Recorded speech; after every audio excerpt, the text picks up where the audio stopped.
हिंगोली जिल्ह्यामध्ये सलग 7व्या दिवशी डिझेल टंचाईची समस्या कायम। अनेक पंपांवर नो स्टॉकचे फलक। डिझेलसाठी शेतकऱ्यांवर पंपावरच रात्र काढण्याची वेळ।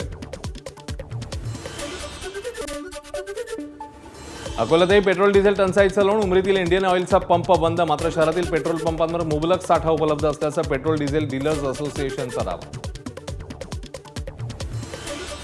इंधन दरवाढीचा विमान उड्डाणांना फटका। नागपूरहून ये जा करणारी अनेक विमानं 1 जूनपासून बंद। नागपूरहून बंगळुरू, हैदराबाद, कोलकाता, अहमदाबादला जाणाऱ्या विमानसेवेवर होणार परिणाम। मुंबईमध्ये टॅक्सी रिक्षा चालकांसाठी परिवहन विभागाचा अभिनव उपक्रम। 1 लाख चालकांसाठी मराठी प्रशिक्षण वर्ग सुरू। मराठी साहित्य संघ आणि कोकण मराठी साहित्य परिषदेची उपक्रमाला साथ।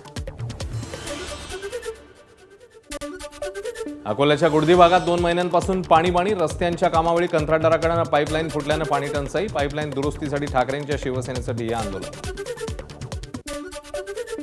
बीड नगर परिषदेने अतिक्रमण हटाव मोहिमेअंतर्गत भाजीपाला विक्रेत्यांना हटवलं। आजीची बाजू न ऐकता कर्मचाऱ्यांनी भाजीसह सर्व सामान कचराकुंडीत फेकल्यानं आजींना अश्रू अनावर। धाराशिवच्या तुळजापुरातील सीएनजी पंपावर एका वाहन चालकाला मारहाण। घटनेचा व्हिडिओ सोशल मीडियावर व्हायरल। अदखलपात्र गुन्ह्याची नोंद केल्यानं पोलिसांच्या कामकाजावर सवाल।